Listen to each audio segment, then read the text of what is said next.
It's that little gay talk show. Houston's hot mess of a podcast. A funny but thoughtful look at the LGBTQIA plus community. Hey everybody, I'm Joel Tatum and I'm wearing headphones. I'm Julio Briseño. I like big butts and I cannot lie. I'm Max Xandaux and I like Turkish food. Oh, look at that. Welcome to another episode of That Little Gay Talk Show. Hey guys, welcome back. Yes, we're on the go, on the road. We're in a cute, interesting little location. I ain't gonna lie. Y'all should see this house. I thought we was at the museum. Exactly. The art is freaking, I'm going to say fucking amazing. And we'll show you in the video, like we'll show you some highlights of the house. Like it's just art everywhere, hung up on every wall and every nook and cranny corner. And they're all unique pieces. Nothing's the same as far as I can tell. And in the restroom too. And by the way, Joel, do you want to introduce our guest? She already introduced herself. Max. Formally, do you want to introduce the queen herself? Max Xandaux. Hi. Oh, the queen herself. I thought you were talking about me. I said I already did that. There can only be one, Joel. There can only be one. But no, today we have the pleasure of having Max Xandaux here with us today. She's an artist. She's a performer. She's a musician. She's a nerd. She is a lint licker. She's a cat lover. She's a Star Wars freak. She's everything, girl. And that's on God. And that's on period. She's so cute. Ladies, what y'all do this weekend? What we do today? Let's let Max go first. Max, what'd you do this week? Max, fill us in on your week leading up to this podcast. Actually, I did some other podcasts, some Star Wars. Nice. One Star Wars podcast. I saw the Visions on. I started watching it. Let's just say that on Disney Plus. Which one? The first 3 episodes. The first episode was my favorite. The duel. Oh, I love the artistry. Yeah. I loved everything they did on that. Have you seen those yet? No, I'm actually. That's because you can't afford Disney Plus, and I get it, Joel. You're struggling as an artist. I'll give you my password, sweetie. I actually was watching The Mandalorian and fell in love with The Mandalorian. That is a good show. That is a phenomenal show. I was a little messed up by the end because I'm like, wait a minute. I'm confused about the timeline. What is Luke Skywalker doing here? If y'all, I'm sorry, spoiler alert. Spoiled for everybody. Look, I'm sorry. Yes. No, you should have already seen it. Y'all should have already seen it. Okay, honestly. He came in at the very end, and it was CGI Luke. It was CGI Luke, and I'm like, I don't know how I feel about this. Baby Yoda was cute. Yes. My baby. I found out that Donald Glover, the actor, had a conversation with the director of Star Wars, and originally he was going to come out with Baby Yoda as like the promo thing for it, and he actually told him, no, don't do that. Hold Baby Yoda back. Like, let that be a surprise reveal for everybody. So he took Donald Glover's advice and said, okay. But that's not Donald actually Glover? The artist, the rapper, Childish Gambino. You mean that's the same, right? Is it? It is, yeah. It's Donald Glover. No, it's not. Donald Glover is... Let's look at everybody Google it. Yeah, Google it. Let's get Google out. Is it not Donald Glover? It's Donald Glover. Is it Donald Glover? I think so. Childish Gambino. Long story short, Childish Gambino's a regular actor. It's Donald Glover. I'm thinking of the actor. The older actor, the older gentleman. Know this. Yes. It's Donald Glover. That guy. See, I told you it was Donald Glover. I told you. I stand corrected. Childish Gambino, whatever y'all want to call him. I mean, he's a genius. You passed my ninja test. He's a genius singer, artist. He is. Max, he's just like you. He's better. And a nerd. Although he was in a movie. He was in Star Wars. Oh my God. He's you know the best movie he was ever in? Huh. It was oh my God. Solo, a Star Wars star. No, not Solo. He actually wrote and directed a little movie when I think he was 17 or 18. And it was called Mystery Team. On Pornhub or? No, not on Pornhub. Oh. It was Mystery Team. I think I have the wrong storyline. Mystery Team is about a group of teenagers who used to be detectives when they were kids. And then they grew up in the real world and had to solve a murder. And shit got all over the place. They grew up. Yes. It was the most amazing thing. Messiest shit ever. Yes. I suggest the two of you look for it. It is an amazing film. And it was his first time writing and directing. I think he wrote, directed. I'm gonna add it right now. Alexa, add said film to the cow. Mystery Team. Mystery Team. Siri, Watch. remind me to watch the shit. If a true nerd would watch the fuck out of this movie, it is an amazing movie. It is hilarious. There you are. It is amazing. Oh, He's ready for the interview. oh Look my at God. him. We are currently we are at My friend Michelle's house. Yes. I'm sorry. Michelle is hot, and I lost all He's words. a little daddy. He knows he is. He's a hot daddy. Hi, Michelle. Hi, Michelle. You single or what? And he's from Belgium. To sponsor a foreign exchange student or not? And he's from Belgium, and he's got that French accent going on, and I'm like, He does. Can you imagine that accent in the middle of the heat? Just, I can imagine that. yes, Zati. I can imagine that Take this dick. Take it. under me I hope that's a good French accent. while I'm on my It's knees. it's okay. It's a terrible It's accent. doable for an American. It's a terrible accent. You know what? Aren't you? You know what? You should have just gone with your Venezuelan accent. Don't you have a Venezuelan accent? So you want me to be ethnic? Do you want me to go back to my roots? You want me Go to be back that to your girl? roots. What roots?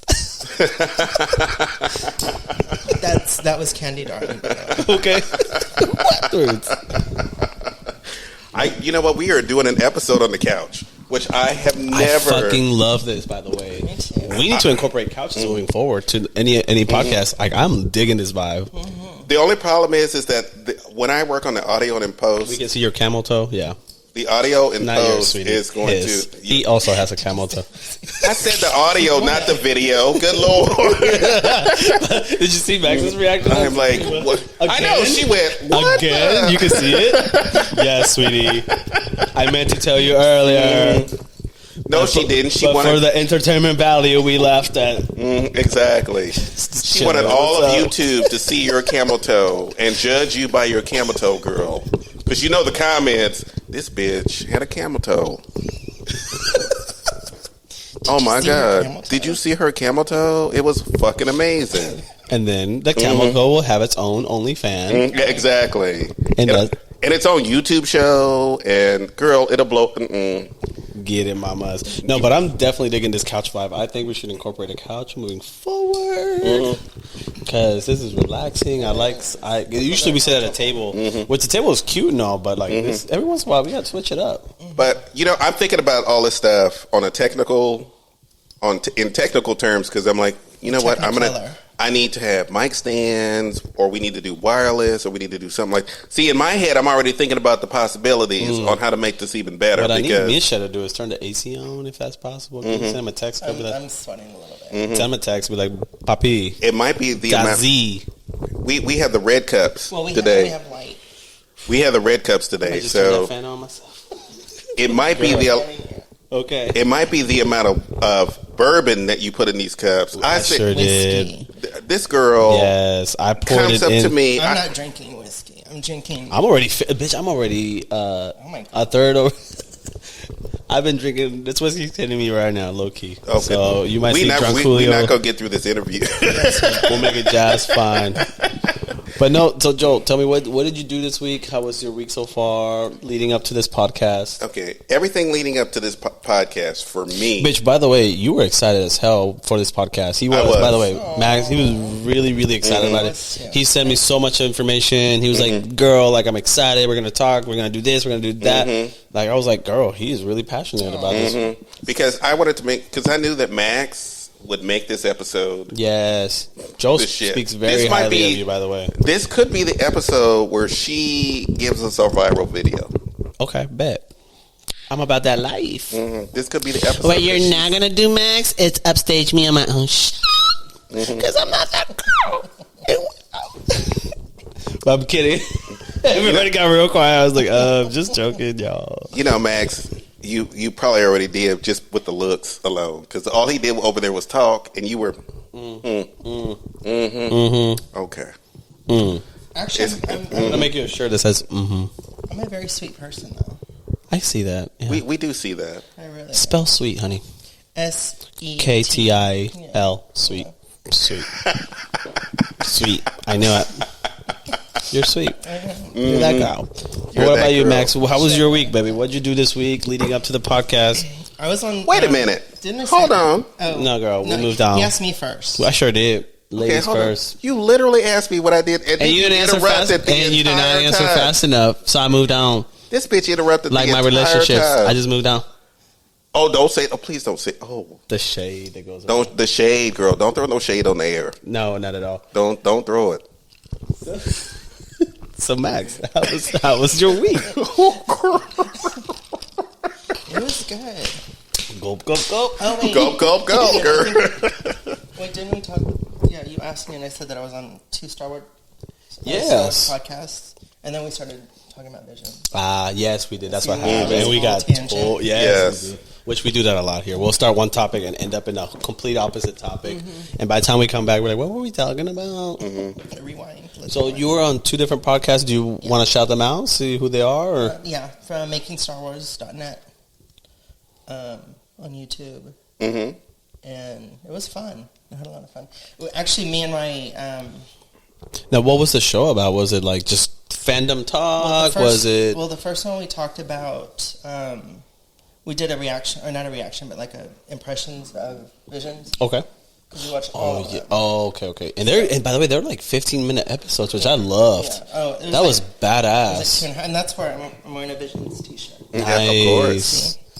Of course. She's that girl. This is from The Forced Bride. La Pulga? Did you see that one? No, I did not. No, Oh, one of the episodes. Yeah. Yeah, because I found out that each episode is directed by different anime directors. Yeah. So it gives each episode its own look, aesthetic, feel, and Wait. vibe. yeah. I'm sorry. Did you use the term anime? I And I'm did. not watching this. Exactly. It is on Okay, you know what? Because we remember earlier we said you couldn't afford Disney Plus, and you had no access to it. But now that you're interested in stuff, I might just like let you use my password and stuff. And then I said I'm watching The Mandalorian. Oh, yeah, yeah. And He's already watching it. So you got somebody else's password, is what I'm understanding. no. Thank you, Chris, for your. You're welcome. Thank you for your contribution. Thank you, Chris, for your contribution to me watching Disney Plus. Which, by the way, his contribution ended a month ago, so now I'm paying for Disney Plus. Okay. Password expired. Yeah, password The expired. free trial is no longer a free trial. And then I mamas. started getting into what if. So after that, I was like, I got to pay for They're it. bringing some cute shows on Disney Plus, though. They really are. I'm They- gonna need you to tell Misha to turn this AC.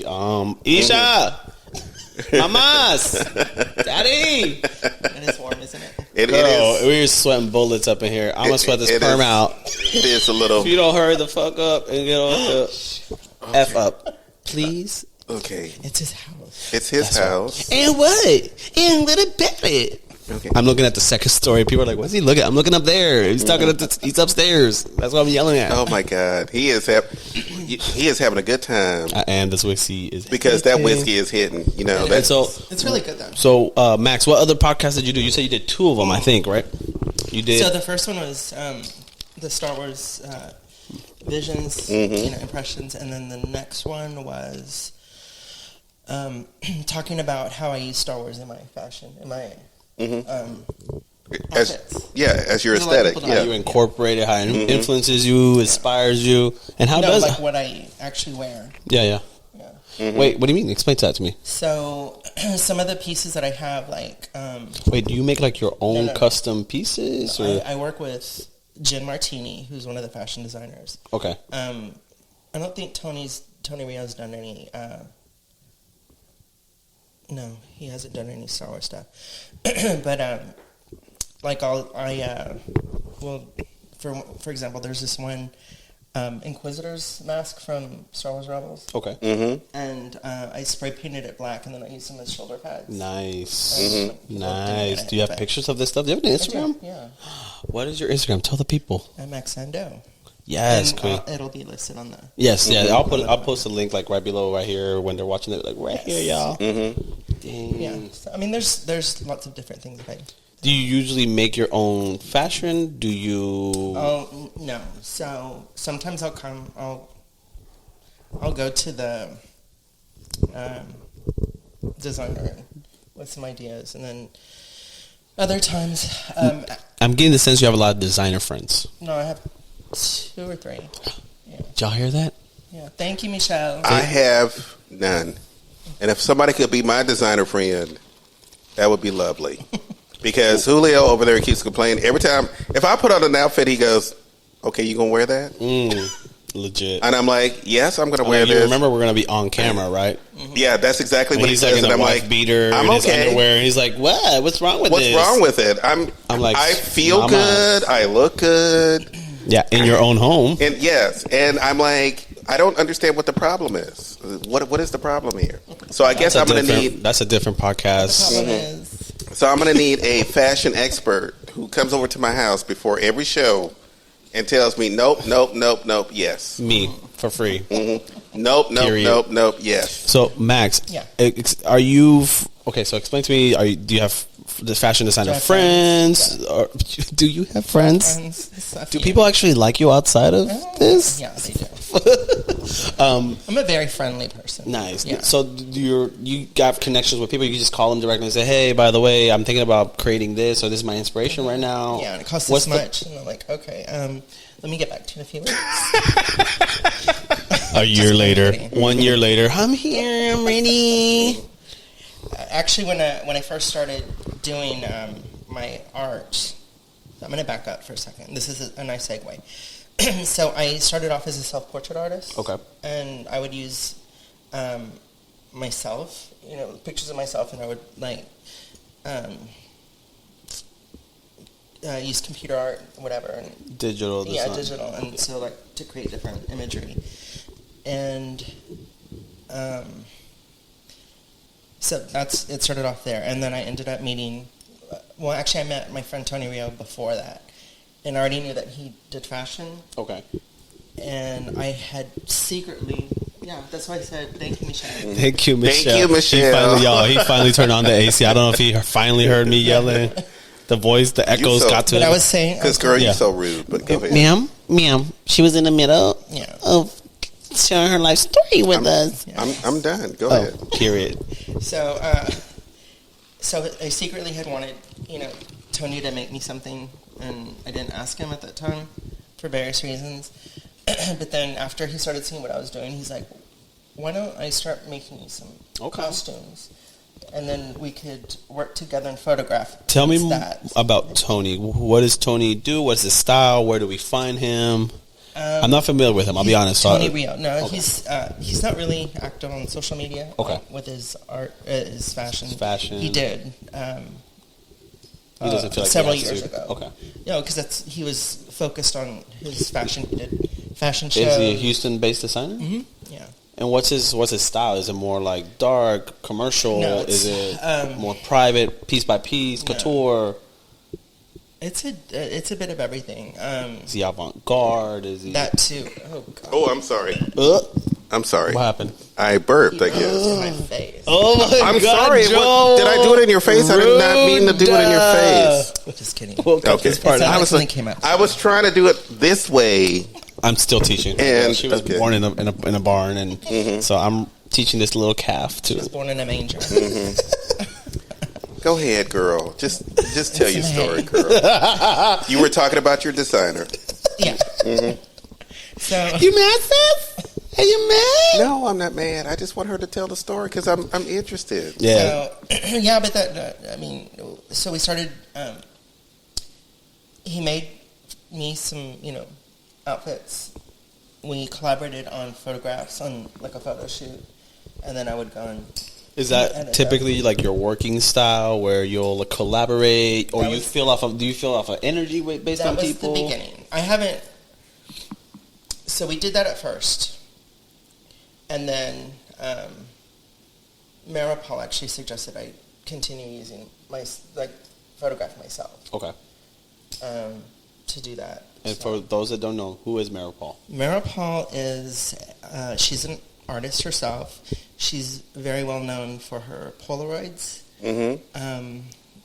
She photographed the 1970s disco scene. Okay. And Wow. she was actually Madonna's first stylist.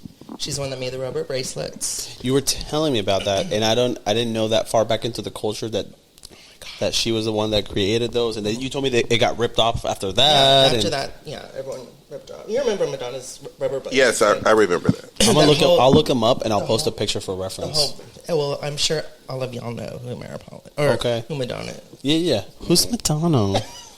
I have no idea. Friends with Ariana. So yeah, that's. How you feel about Madonna's new look? She looks great. Have you seen her most recent stuff? Yeah. Her recent work done? Yes. Girl, looks stretched out. I love Madonna. Don't get me wrong. I'm not hating on her, but I just feel like she got to that point where like her face is like this.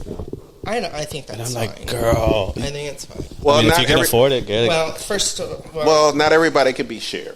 So Cher at 80. I saw Cher live. Yeah. And Cher at 70 in a leotard with black hose. And she still rocked it, huh? Rocked it like a 25. Yes, girl. And Madonna Kid. did too? Yes, she does. Yes.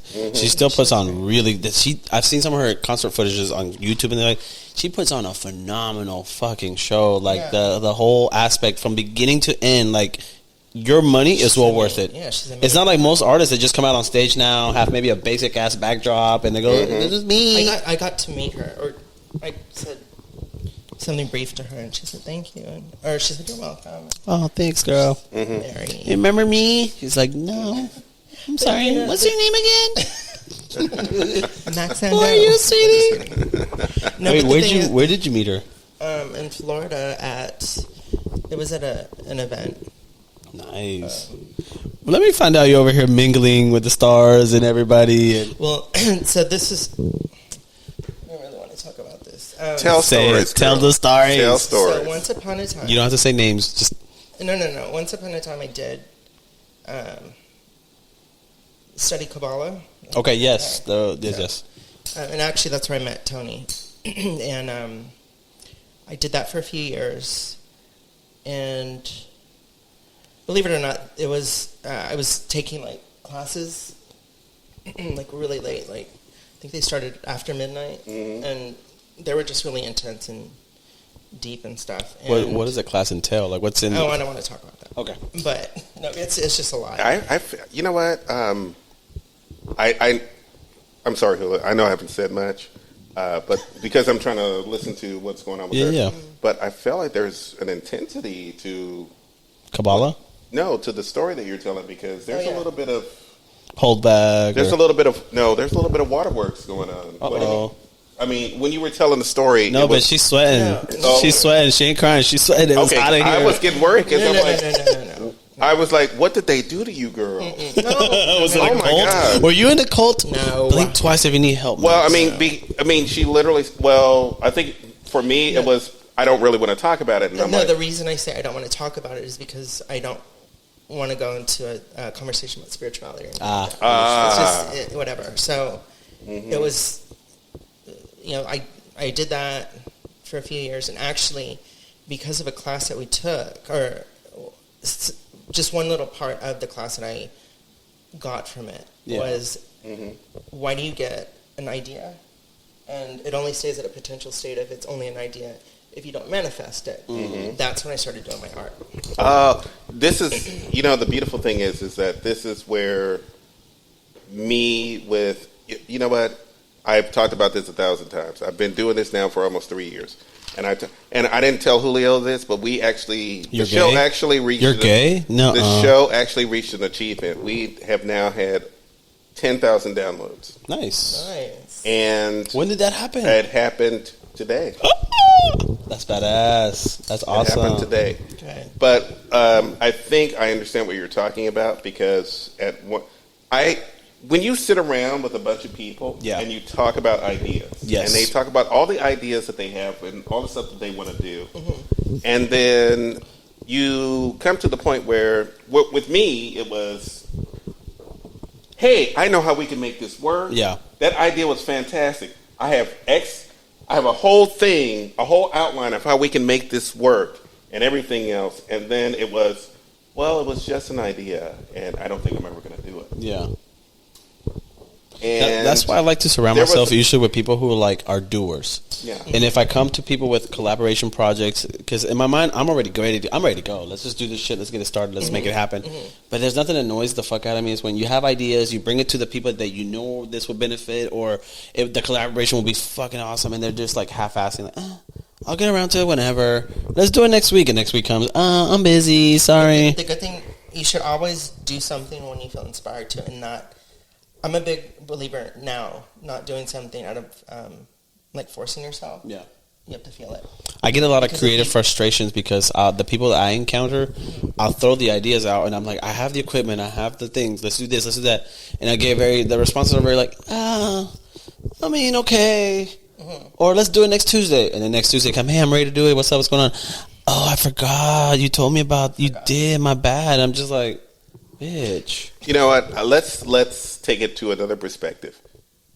When I am talking to someone who has that artistic idea, and as me, I'm not an artist, and I know that I'm not an artist. But when I hear someone who has a fantastic idea about wanting to do something, and then I go, hey, you know, I thought about your idea. Yep. And I figured out 15 different ways we can make it happen. Yep.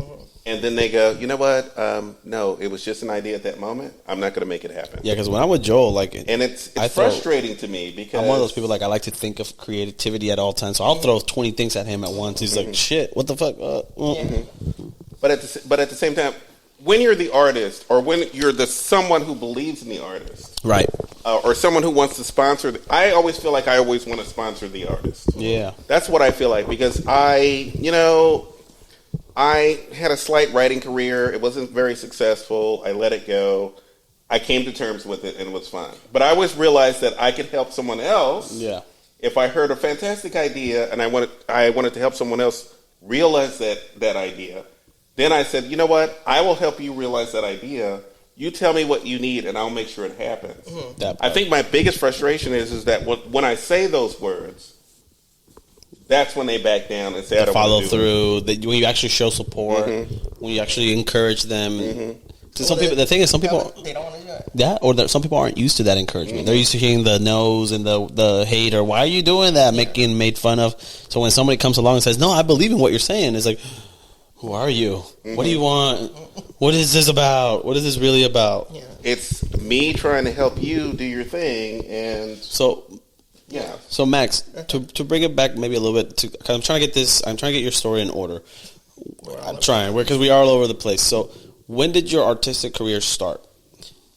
And what was the catapult? What was the reason? And then let's start from there, because I kind of want to hear your story, but in order. Well, when I was a kid, I drew. I was really good at copying. Like if I saw a comic, tracing. No, not tracing. Like I would copy. I would look at it and just copy it. Okay, nice. So actually, I was really good at that. My mom thought, she's like, oh, like she saw your. She's like, yeah, our child's gonna be an artist. An artist in the sense of like drawing. Yeah. And now, I think if I practiced it, I could probably do it better. You know what I mean? I mean, because I can kind of do it, but it would just... Have you fallen out of practice? You just don't draw as much as you used to? Or? Yeah. I mean, sometimes I'll doodle, and... Yeah, but not to the extent of doing something big. So as a kid, you start out drawing, you doodled around, your people around you recognized that you had talent. Yeah. How did you move that forward? So then, I want to say, like, when I was in middle school... Well, let me back up. That's not true.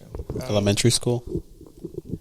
I would always put on shows, like, for my family. Oh, wow. At a younger age? Yeah, I would... like, would you dress up, or you just perform for your family? Well, so I would actually, when my mom was gone, I would... Sneak in the closet? Yeah, I'd sneak in the closet. I would... Put on her heels. I would put on her high heels. Yes. I would wear... Oh, God, I'm going to tell my age. I would... Do you remember those... Say it, girl. Say it, girl. Do you remember those Halloween costumes where they had plastic pants? I'm trying to remember. They're like vinyl pants. I want to say, no, just like a full costume. Like, say it's... Like a kid's costume? Yeah, a kid's or... costume. Oh, okay, the little plastic costumes. Yeah. So I would put on the pants. Mm-hmm. Like I forgot what costume it was, but I put on the pants because they were tight and they were plastic. And I would put on my mom's high heels. And I would put on Grease. In the movie? Yeah. Oh, our actual Grease on... No. Grease, the movie. Oh. The soundtrack. Crisco? Crisco or the movie? No. Olivia Newton-John? Yes. Got it. Yes. And that was your inspo? Yeah, well, I wanted to be her. So I would, go in the living room and dance. Mm-hmm. And, that's not telling your age, sweetie. Anybody could have watched. No, there was something else I was going to say. So I refrained. Don't hold back, mamas. Don't do it. So, what else did I do? So I would do that, and then I remember I was at the YMCA for camp, and they had a variety show, and Ooh, like a talent show. Yeah. Yes, I love talent shows back in the day. So I was a huge fan of Grease too, and I grabbed like 3 girls and we performed to Cool Rider. Your primas, your cousins? Yeah. No. There were girls at the camp. Okay, gotcha. And you and you, come with me. We're gonna do a show. Yeah, and I told my counselor, I said, can you just turn around so that we could, I'm gonna choreograph it and you just turn around, because I was shy. Yeah. And can you believe I did this all for a boy? Because I had a crush on him. What did we not do for a boy? What did we not do for a boy? Yeah, so we have done all kinds of stuff for a boy. Was he impressed after it all happened? Did he even notice it happened? Yeah. He did. There. Oh, what did he say? I don't know. I had a crush on him. He didn't. And you were shy, so that was like, oh my God, but I want him to see me dance and move with my girls. The funny thing, too, is that even now, if I am... Like if I have a crush on someone or I'm in love with somebody, I'll perform something. It's my way of saying like I love you. That's your love language. Yeah. Julio, you show the love. I want you to continue the story, but Julio, do me a favor. What's up? When you hold your mic, you are always touching this part. Do you want me to do it like this? Hold on to the black. Just hold on to the black part. This part. Okay. Yeah. Done. I can hear the bouncing every time that. Okay, gotcha. Yeah. Sorry, so just hold on to the black part, and because I will always hold on to the black part. She is holding on. She is gripping the black part like nothing in the world. The black part is really girthy and I know firm. I know. You'll get it down, girl. You'll understand how to hold. You'll understand how to hold the black part sometime in your life. No and when comment. You do, you will have a good time. You will never go back. You will never go back. But in the meantime, just hold down. Okay. Because your finger is bouncing off of the and I'm gonna have to work on that later. My finger is bouncing off the hole, or what? It's bouncing on top of the screen. Oh, okay. Got it. So go ahead and finish your story, honey. You were in middle school. You were in middle school. You did a performance for your crush. I was in elementary when that. Okay, elementary. And then I would. I took theater in middle school. What was your style around that time? What was your what did you gravitate towards? Like, did you dress the way whatever your parents bought you, or did you no, Mom, I want style. Okay. I had my own style. Dang, so you had your own identity by that time. Because most kids in middle school and elementary into middle school, they're still figuring themselves out, let alone figuring out what their style is. Usually they're just wearing whatever mom and dad buys them. Yeah. No, I had my style. Nice. Yeah. Mm-hmm. I just spent most of elementary school trying not to get beat up. So. Well, I hated middle school too. Mm-hmm. Did you have a bad experience? Well, it's just... Did you have bullies? Did you didn't get along with anybody? Or there were bullies. But I actually ended up friends with one of the bullies? No. Like the bad girls. Like the girls that smoked and... They were your... They're all my friends. The bad girls always took care of the gays in school. Yeah, they did. They always took care of the gays in school. And I appreciate the bad girls. Because when I was trying to figure out my stuff, they were... And that was mostly in high school. Yeah. Middle school and elementary school, I can't believe I'm going to say this. I was always beaten up by girls. Really? By girls? Always beaten up by girls. And I don't understand why I was always beaten up by girls. Because you was prettier. You was prettier than them. And... You could sashay like nobody else. My I think my mother told me, one of my stepmothers, I can't remember, my dad had so many wives. One of my stepmothers said, it's just because the girls think you're cute, and that's why they're so mean to you. And I'm like, well, I wish they would stop. Okay, it would be nice. I wish they would stop, because I get beaten up all the time by girls. Not the boys, the girls. Dang. I think they were flirting with you. Really? Because it was always the big girls. Oh yeah, definitely. He was a skinny dude back in the day. He told me he used to be a twink. Like 2 grades. Joel was a twink back in the day. So yeah, the big girls. They're really old. So they were like where I was like in 5th grade, and they were supposed to be in 8th grade. And you got chosen by the big girls. Oh my god! And they were like, "Do you like me?" And I'm like, "I guess. I don't know. Am I supposed to? Do you like me?" And then I get beaten up in the street. Then it's like my dad said, "Don't hit a girl," so I could never hit a girl. So I would have hit a hoe back. Sorry. I'm sorry. If you were bigger than me, I will hit you back. That part. So in middle school, you're becoming yourself, and then what about into high school? What was high school like for you? High school was fine. It was more so because... Was it here in Houston, or...? It was in San Antonio. Oh, okay. Yeah, I'm from San Antonio. So I went to a specific school when I was in middle school. Then we moved, and I went to a different high school. So I kind of got started with the new slate. Yeah. So I didn't have to deal with the assholes in middle school. It was a new school. Yeah. You had the new opportunity to revamp. And my cousin was a football player, so they wouldn't mess with you because he protected you. Yeah, everyone left me alone. Was this the time where you felt like you could experiment more when it came to the way you dressed, the way you still had to keep? No, I couldn't. I didn't feel that way until after high school. Tell us about that. Once you got out of high school, what happened to you? Did you go to college? No. Because honestly, when most... It would have been a waste of my time. Honestly, when most... I didn't go to college either. I never got every gay kid that I knew, or transgender kid that I knew, said, "Oh, I couldn't wait to get out of high school so that I could actually high school sometimes was like a setback for a lot of us. Mm-hmm. Well, I actually enjoyed high school because the last 2 years of my high school years, I was doing work. Like I was going to school like half of the day, and the rest of the day I got credit for working. Oh, me too. It was a work program. Mm-hmm. Yeah, me too. And you kind of showing your age.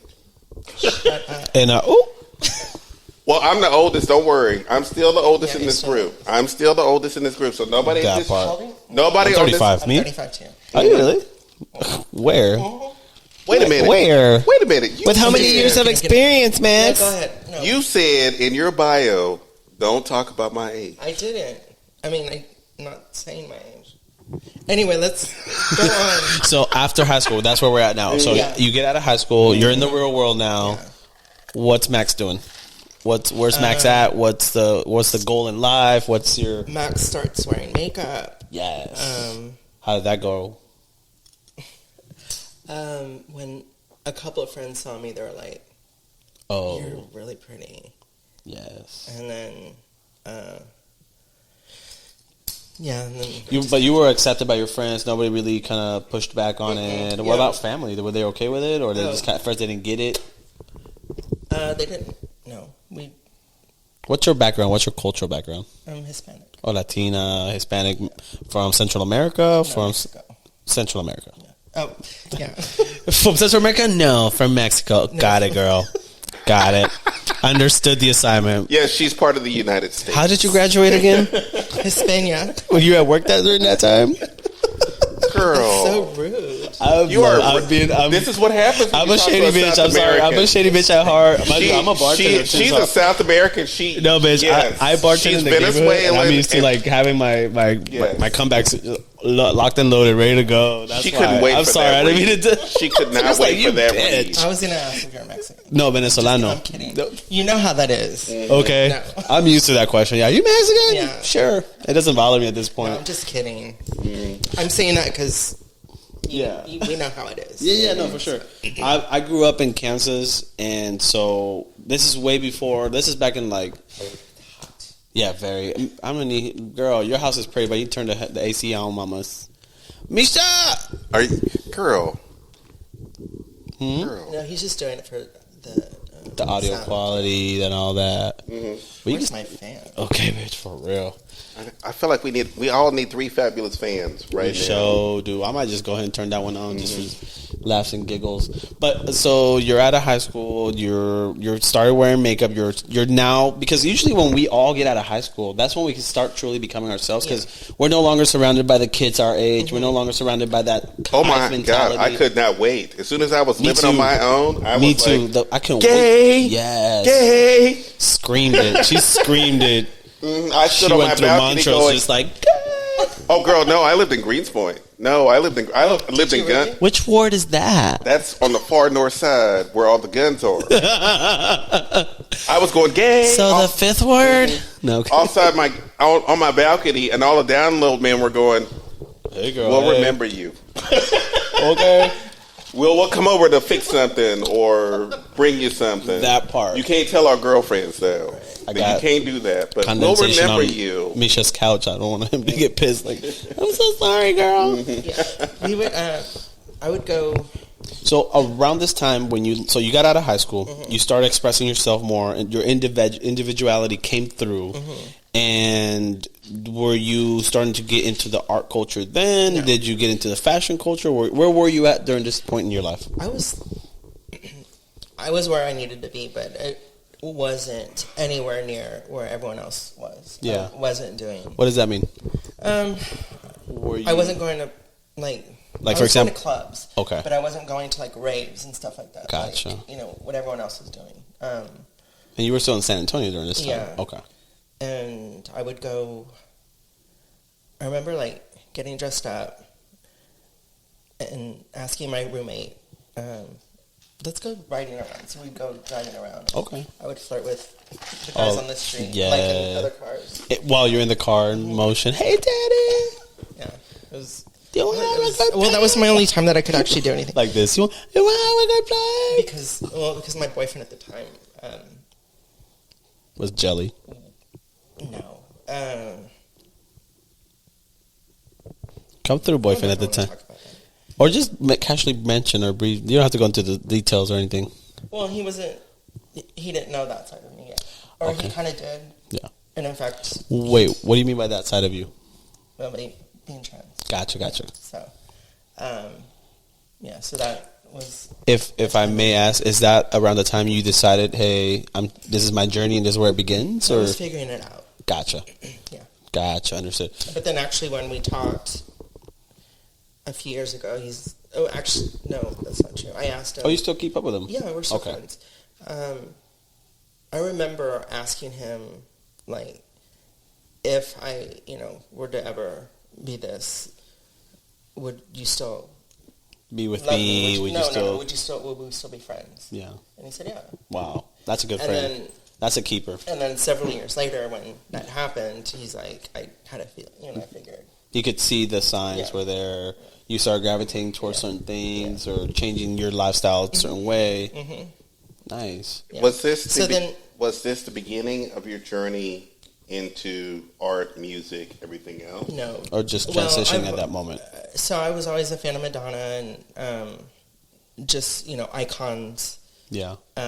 Dance music, electronic music, club music.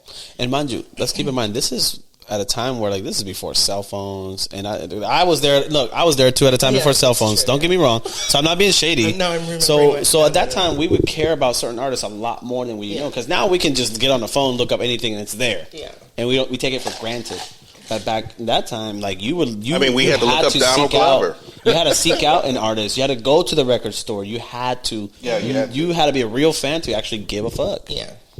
So, yeah, that's true. Yeah, like you had to seek out the cassettes. Back in the day, it was the cassettes into the CDs. Oh God, yeah. She was more of an 8-track kind of girl, but I didn't want to go that far. No. The 8-track girl is sitting right here. I understand that. You were an 8-track girl. I remember 8-tracks, but I was a child when 8-tracks came out. Let me make this quite clear. I was not 25 years old when 8-tracks came out. I was 9. That part. So, how much longer after like your high school years did you start finally like delving into the art scene or maybe performance? How many years? Like after your high school period, and then you were. So actually, it started when I moved to Houston. How long was that? It was yeah.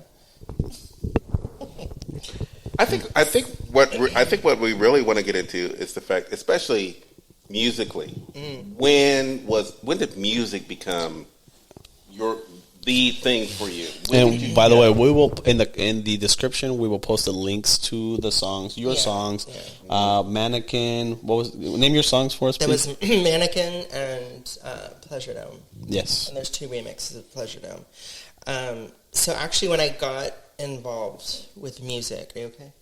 Yes. Okay. She got the burpees again. Okay. Can you see me glistening? A little bit. I need some.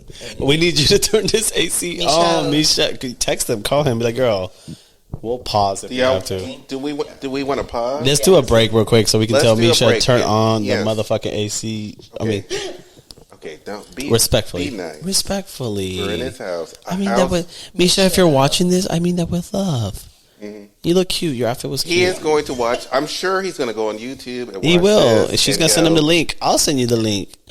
He's going to go. You know what? First of all, continue this whole. Y'all aren't going to edit it. Well, y'all know. We know. We do reels like unless it's something really big or bad.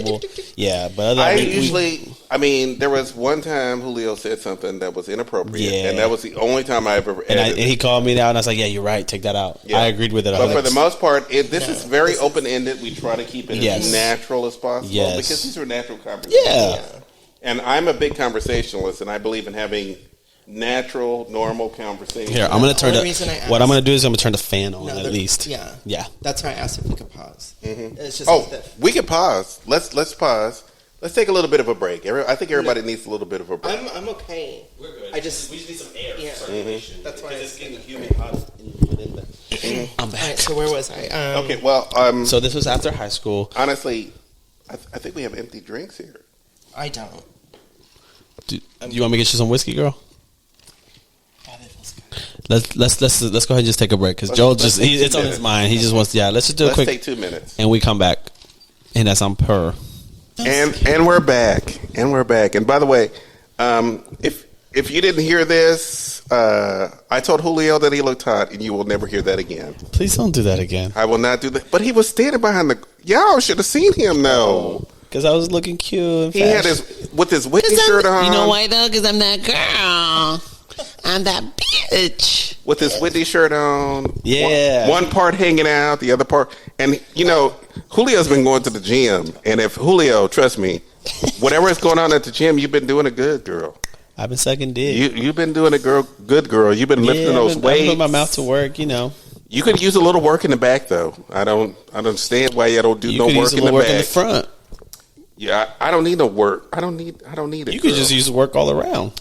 You just mad, girl, because I just told you. I just think it's funny that I literally gave you I gave you a compliment and said that you looked hot and all that. And I needed to bring it down because you were like, "Oh my God, Joel, please don't do that because now you're going to be all over me." I'm not going to be all over you. Thank you. You need some work in the back. I take that as a compliment, not even insult. I'm like, thank you. I appreciate that. He's like, do some squats. Okay, just do some squats. That's about regimens now. Yes, it is because I have a few suggestions. Because all the can you give me some? Because I'm actually about to start working out again. Where? Everywhere, because I need it. I can't get rid of. I'm glad that we're having this conversation now, and that we're at a space where we're comfortable to talk about it. Out of this conversation. I cannot get rid of those last 3 pounds. So if I can't get rid of it, then I'm going to have to put it in some place. You're looking good too, Joe. By the way, I'll give you compliments back. You look awesome. Thank you. Today. I really tried. I've been trying. I can tell hard. You tried. Yeah. I've tried real hard to get off the couch. It shows. To go for a walk. Yes. To eat less salty foods, and to leave the donuts alone. Period. I love donuts. And that's on period. Mm-hmm. That's on God. That's on God. So now we're back into the second half of the show, and we are here with Max. Hey. Hi. Welcome back. Welcome back, Max. I'm just kidding. But Max, we're gonna get in depth because it's my turn to ask the questions. Okay. It's my turn to ask that. Dun dun dun. Can you find the music for that, by the way? No. Yeah, we can. I'm sure we could. We should load it up as one of the sounds just for the hell of it. We should. I'll find it for us. Okay. But Max, we're really going to get into it now. Yeah. So let's start talking about now. Here we are, present day. We've talked about the past. We've talked about everything that you've had to endure to get to where you are. Yes. Let's talk about where we are right now. The future. Mm-hmm. The future. You have been an artist. You have been a musician. Well, you have been. I work with producers. You working with producers. It still counts, girl. It still counts. Okay. What are the funniest thing I heard? I don't know if you're. Max. I don't know if you're into RuPaul's Drag Race. Are you into RuPaul's Drag Race? I've never seen it. I'm not either. I like drag. I'm not against it. I just don't have the time to watch the show. Okay. For me, I'm into it. She's obsessed. I'm not obsessed. Okay, girl. Yes, I'm obsessed. I'm obsessed. You watch everything that RuPaul's on the air. I watch everything that goes on with it. And I think one of the biggest statements was the fact that, you know what, season 14 has now dropped. 17 queens have dropped singles or music on iTunes. They really have. Good for that.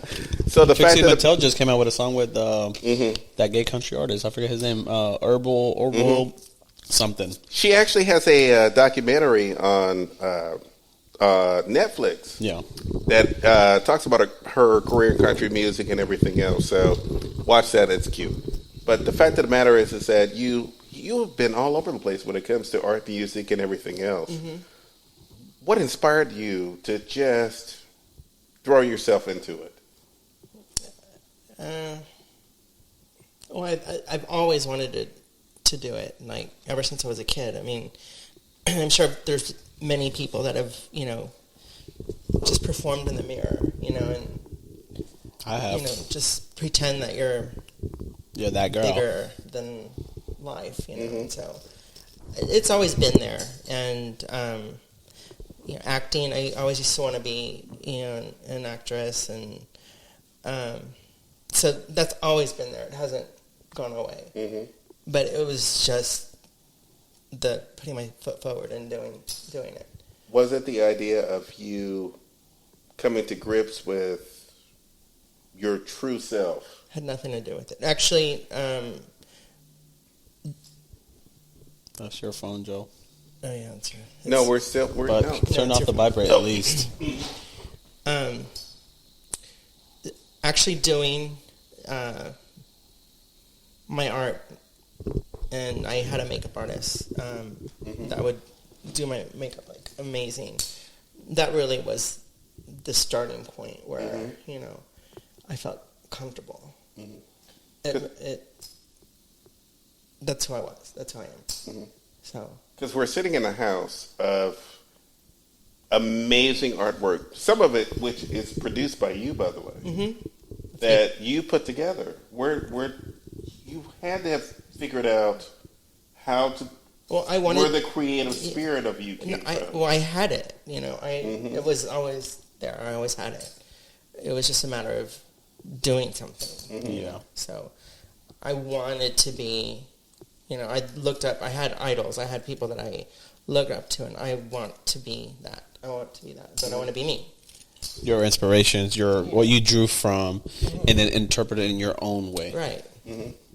Do you think, what was your first, I think what I really want to hear is the first time that you decided to do the one thing that started you off. What was the first thing that you did that was the art that would set you on the path to who you are right now?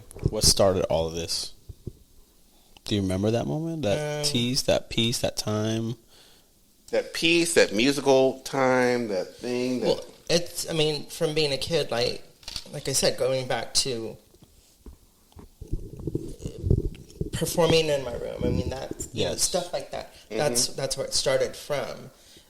But again, as far as like actually doing something, wasn't until I was an adult. Mm-hmm. But as an adult, when once you realized, maybe once you started to see a little something? Going back to when I was taking Kabbalah, those classes, when my teacher said that an idea stays at a potential level if it's only an idea, it's actually manifesting and doing it is when you produce it. So, and then I started showing him my my art that I started doing, and then he's like, "You're one of the few students that are getting what I'm talking about." And that's where actually it started. I actually started doing something. And your look, everything that you started to, when you looked in the mirror and realized that I am now going to formulate a look. I'm now going to formulate who I am from this day forward. That was, as an adult. Yeah. That was a slow progression. That's where Tony came in. That's where Kyla came in. You know, Tony did the fashion at the time. Then Kyla, you know, it's so amazing that once you have an idea and then you start doing something, how everybody, and it's not like you're introducing yourself like I'm doing this. It's just, it's like a... Would you say it's like when your vision finally comes to life? Then people start coming around. The supporting characters are there and they say, yes, what you're doing is validated. It's like your vibe. Yes. You start giving off a vibe. Correct. And they don't know what you're doing yet. They just come into your life, your experience, and you start talking to them and, oh, I'm a makeup artist. Oh, I'm a fashion designer. Oh, I do this. Oh, I have a camera. Oh, you know. And I've learned that when you get those kind of friends, that each friend has their own unique strength. And if you're smart enough, you learned how to use those strengths with them. Not exactly. Use it to where it benefits everybody. Not just you, but it benefits them as well. Right. And you can come together and create awesome things. Yeah. Whether it's a costume or whether it's a video, whether it's a song. That's where you use those strengths and those friends. Yeah, and so like all these things started happening, and then one of my friends was, oh, you're doing this. Oh, just in conversation, I'm writing something. I would like to have a song. Yeah. Oh, well, my friend produces music. Let me introduce you to him. Yeah. Then it was just like a chain of events that happened. Because that's kind of how it happens to me now. Even when like in the Montrose scene, the bar scene, like I know most of the entertainers, I know most of the bartenders, and I know who has their strength, and I know who's creative at what. Yeah. So when it comes down to a project, I need somebody who can do this. Oh, I know the right person. Hey, XYZ, do you want to do this project? Are you interested? And you go from there. Yeah, that's how. I think everybody has a defining moment. Of course. And I think what I'm asking is that defining moment when you looked in the mirror, you looked at Max in the mirror and you said, I'm going to start with one thing. Do you think you remember what that one thing was that started you, that when you looked in the mirror, that started you on the path of saying, I think I know where I want to go? This is for me. This is now for me. I think I know where. And you know what? And if not, Max, it's okay. Because it could be, maybe you just went through life and and at different points in your life, you found certain projects, certain things that, in this moment, it made sense to me. But I think as a person, I really want to know what was the first moment that you looked in the mirror and said, I'm going to make this one change and see what happens. When did you take that leap? When do you think you took that leap as an adult? And I'm talking about as an adult, and I'm not talking about as a child or a teenager. I'm talking about as an adult on your own when you decided to make that leap. And if there's like I said, if there's no moment, that's okay. Honestly, I don't know if it's specifically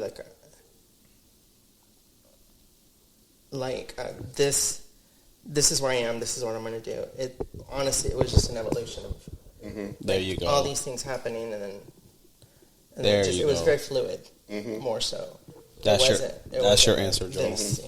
There wasn't a specific moment for her. It just happened. It came about and to fruition. Yeah.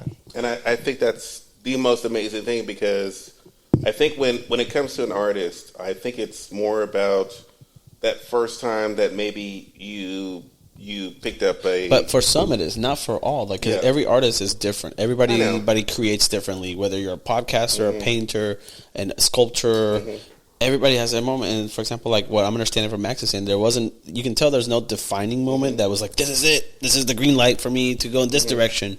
No, it was just like Max just said in her own words. Yeah. It was fluidity. It was my moment in life and that time, the characters that I had around me that came together and this situation happened. Mm-hmm. So I think for you, is it more energy based? Is it more? Yeah, I get a sense of that. I think that's what I was trying to get at. Was it more of an energy based thing, or are you more of a planned artist? Or you plan, you organize? Hey, when we done the 13th, everything just happen in a certain way where it just all came together organically. Where you just woke up one morning and decided to do this. Yeah, that or she was at the right house party, talked to the right person, say, hey, we should do something, and then you know what? Fuck it, let's do it. Mm-hmm. That's exactly it. Well, I mean, when it comes to the questions that I ask, it's more on a psychological level, and it's more on the idea of, like I said, when I say when you wake up, what I mean by that is that, like I said, we all take a look in the mirror every morning when we wake up, and we decide who we're gonna be that day and how we're gonna be that day. Yeah. And I think when it comes to an evolution of what our personality is going to be, who we're going to be as people, how we're going to structure everything that we do. I think we take a look in the mirror every morning and go, I'm going to do this today. Yeah. And I'm going to see how this is going to work out. But I'm not getting a sense from you, Max, that you're more like feel it as you go kind of. With in terms of my art, yes. Okay. I guess, is that what, are you asking about my art? Or, okay. Yes, your art. Yeah, that's, I don't know, I mean. I know it's a compliment. By the way, there is no wrong answer. There's no wrong answer. Just say how what you feel. Yeah. I'm sorry. I didn't mean to sound like a professor in a college course. No. I just wanted to turn in your assignment by the end of the week. When I sit around creative people and I try to figure out, where did the process begin? Where was that one moment that you realized? But there wasn't, though. That's what she was just I'm going to do this. Yeah. It was. If I'm going to say when was that one moment, I'm going to go back to when I was taking those classes. Yeah. Mm-hmm. Having an idea, which was there, and making the connection of an idea and manifesting it. Yeah. That was. I would say that was that time. Mm-hmm. And how many projects have you come about since then, and organically created with your friends? Is that usually your style? You'll meet people and just kind of say, "Hey, we should collaborate. We should do something." Because you can't do everything by yourself. Correct. Of course, agreed. It's co-creating. You're going to create with. Although, contrary to that, there are some artists that work better independently, and then there are some artists that work well with others that prefer the contribution aspect. That's true, but I mean, and I get the sense that you're more of a collaborative person. Yeah. Because I am that way too. Sometimes I can do shit on my own, and there's times where I can be like, you know what? I want people mixed in because I like the input. Because I'm just gonna say it, like, I can't do it. Well, yeah, I like other people's take, other people's point of view, other people's ideas. Yeah, what they bring to the table essentially versus what you bring to the table. Yeah, because they could probably do something that they might be a bit better, or they might have their more strengths. Their strengths. Yeah, their strengths. Like somebody who's a producer, music producer. Correct. Like, I don't. You have the voice, music. But then they have the equipment. They have the things that they can help you turn that voice into something. So like, I'll hear something in my head. Yeah. And I'll tell them. And sometimes I wish that I would be like, I want to make this sound. What's your writing process like? Do you write? Do you kind of just freestyle it? Do you? No, I write. I have to write. I don't really freestyle. I know there's people that do it that are really good at it. Yes, that takes practice too. Yeah, but I'm not like that. Whereas I do everything on the cuff. I can do stuff on the cuff. Every time I try to write something down, it never comes out the way that I want it. And I realize that collaboration is what I need. Mm-hmm. I think that works for me. This is when I ask you these questions. These are I feel like now that I'm kind of an artist in a certain way because I have ideas on how to do stuff. I just don't know how to execute them. And that's where I come in. And that's what I'm saying. And that's where I come in. Yeah. And I say that in a good way because, like, me and Joe have discussed this. Like, for example, early on when we started doing the show, especially season 3, when I came along, he was like, no, I'm very like in the moment. What is? And I said, no, Joel, let's dial it back. We have to a certain degree. As much as we want to be free about it, we also have to organize ourselves. We have to create a certain dialogue for the show, this and that. And no, I think it. And then so along the way, he started seeing that my formula kind of worked, and I started to see that some of his formula worked as well. Yeah. So we bounced ideas off each other. We worked. We kind of saw what worked and what didn't, and along the way, we corrected it every single time. Yeah, and that's the same thing. And if anything, we've gotten better. We have. I've seen his growth. He's seen my growth. Because I feel I don't want us to pat each other in the back. We could do that on a separate show, but because this is still about you. Agreed. But the fact of the matter is that I don't mean to be demanding when I ask these questions or anything else.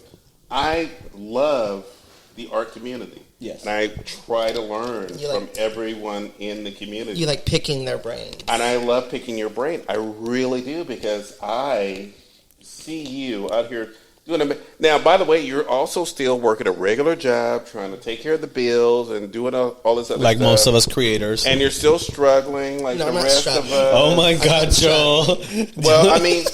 Why would you say that? Well, I mean, I'm not saying that you're struggling, but I'm sorry if I did say you were struggling. You did. I did say you were struggling. You're that girl. I'm sorry. I didn't mean to do that. You're at the food bank. I get it, girl. You're struggling. I'm putting some of my own issues into it. Do you need some money for your EBT? It's a struggle to get when you take the bus back home. Well, everything else. Let me. So yes.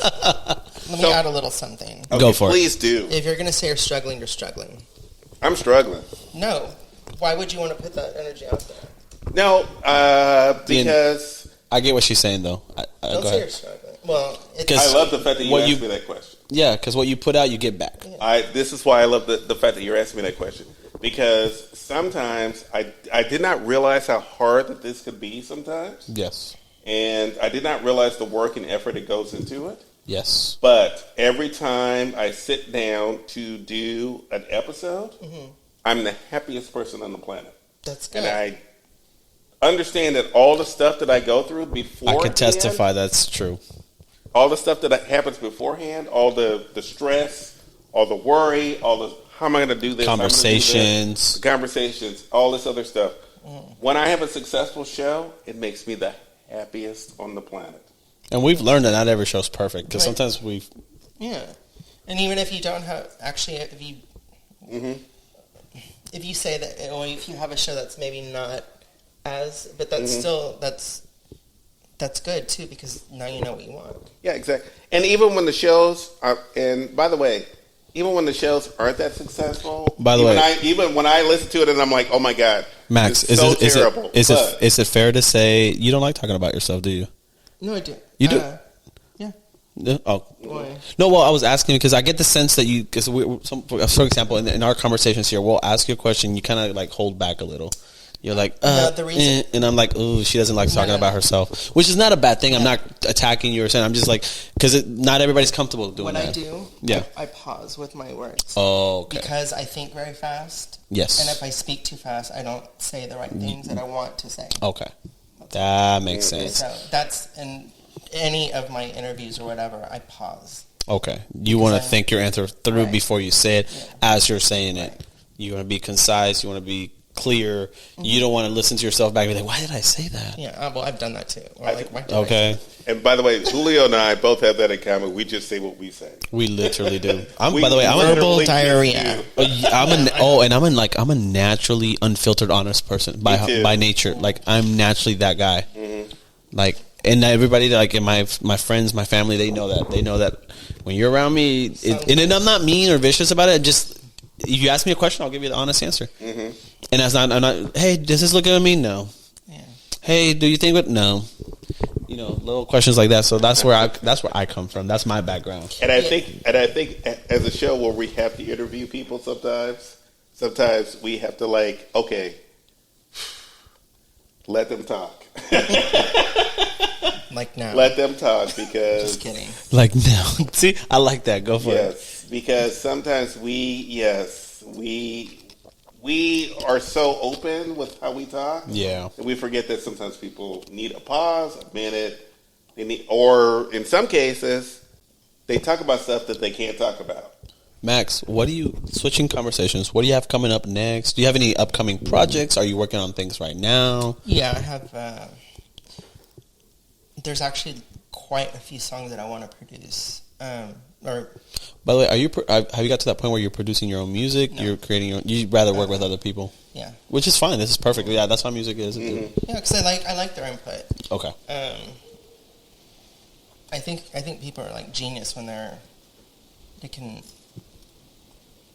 come up with like fucking awesome ideas. And, hell yeah. And that's the people that I work with. There's nothing more than I love, especially being in the music studio environment. So like when I call it the flow, where like the inspiration hits both you and the other person, and you're just shelling it out, and you're writing things down, and let's put this here, let's put that there, let's do this, and then when you hear the final result, it's like yeah. I mean, that happens a lot. Yes. I love writing stuff, writing the lyrics, and recording. That sometimes is a process, but it is. I love, giving the vocals to a producer and then hearing what they came up with and how it sounds to them. How they edit it, what effects they put on it. And when I smile and I'm like... How they layered it. When I fucking dance to it, I'm like, that means that, this is it.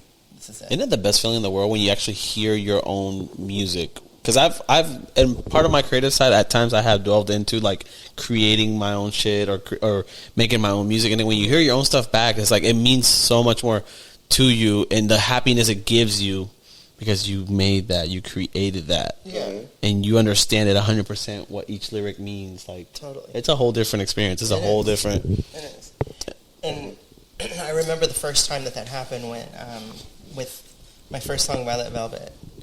I had it in, like, I was like, I want to produce, I want this song. It actually went with a character, one of my self-portraits, or one, that I had worked on, and I took it to, actually, one of my friends, whom I didn't know was a producer, told me that he produced music, Mike Xandaux, and so I told him, and he's like, well, I can start working on this.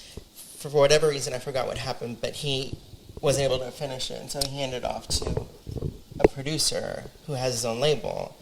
And I met with him, and unfortunately, he passed away last year. Rest in peace. I had no, he passed away this year. I had a conversation with him, and he was like trying to understand what it was that I was trying to do, and I said, I'm an artist, self-portrait artist. I'm trying to give these characters a voice. Even though the lyrics are simple. Yes. If you go to, a club or, rave or whatever, you've heard music that's very minimalistic, where their vocals are very minimalistic. That, or the lyrics are very simple, but yet the effect. And it's about creating, energy and stuff, and dancing and so it's fair to say that music is your passion right now. That's where it is, like... That's your drive. Yeah. And I do want to mention this because it's very... so Violet Velvet, when that came out, again, there's very minimal lyrics. And I wanted to perform them. So I had gone out to a club, South Beach, actually, and when it was open. And I met Tania Peterson and actually, this is so embarrassing. In person? We had swapped numbers, and I kind of forgot that I met her. Oh, shit. And what so were you on? We were partying. What were you on? We just had a good time. And she texted me, and she jogged my memory. And so I was like, oh, okay, oh yeah, I remember. And so I went to go see one of her shows because she's a singer also. Okay, nice. And I saw one of her shows, and she had told me that she's a choreographer. I'm assuming she's a local artist. I don't know who. Yeah. Okay. Yeah, she lives in Atlanta now. Okay. So I told her that I have music, and she's like, well, I choreograph. Nice. And I have all these dancers at Sam Houston. Okay. That I can bring in to do the show. And so, because I needed a lot of movement because the vocals are so minimal. And then at that point, I thought, well, shit, I probably should write like a song. And so I did, and I told her, I need to learn how to dance. I know how to dance. I just need to choreograph. Yeah, I need my show choreographed so that I am moving during the parts where there's music. In a way, to distract from the minimalism of the song. Right. That way, it has something else people can look at besides just standing there and looking at you. Yeah. And my dancers. Yes. So we did that, and how'd that show come out? It was really good. Where did you perform it at? I performed at. It was like a whole weekend where we did like different performances. We did. It was a Houston Fringe Festival. Avant-Garden, Mangoes, which is closed now, and South Beach. Is this something we're gonna maybe have visual pictures of that maybe you can send us or I don't know. I mean, it was a while back. I can check if you have any like stuff that we can show people while we're talking about it. Yeah, because I can put it up. If not, that's fine. Or if you have pictures of moments, send me that stuff. Exactly. Yeah, I'll check. And I'll put it up for people to see as we're telling the story, as you're telling the story, better said. And so after that, we went to, we started performing at Numbers. Nice. And we had a monthly event. Nice. What was the event called? Vision Action. Oh my God. That's so dope. Full circle. I love this. Yeah. So that was fun. And I threw myself into...